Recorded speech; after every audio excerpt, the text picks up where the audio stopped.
Puede que te digan tus amigas que muy mal estoy pasando desde aquella tu partida, que me la paso llorando, que no salgo ni a la esquina por temor a no encontrarme, que mi vida es un fracaso. Puede que te digan que he guardado todas tus fotografías, que me aferro como loca a la esperanza que algún día me despierte recordando que a pesar de mis errores tuvimos hermosos días.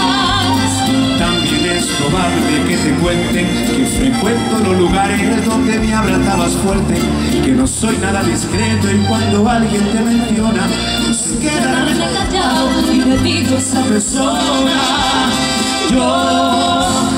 yo era el amor de su vida, yo disfruté sus caricias y su primer beso fue mío y fue mía.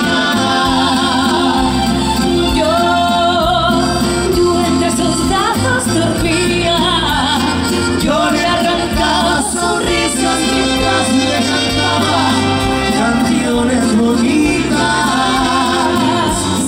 Yo no supe lo que tenía, me acostumbré a la rutina y la hice llorar. Ese maldito día. ¡Anda, chaparrito! ¡Anda, chaparrito! ¡Canta bonito! Yo no canto, tú eres chucha,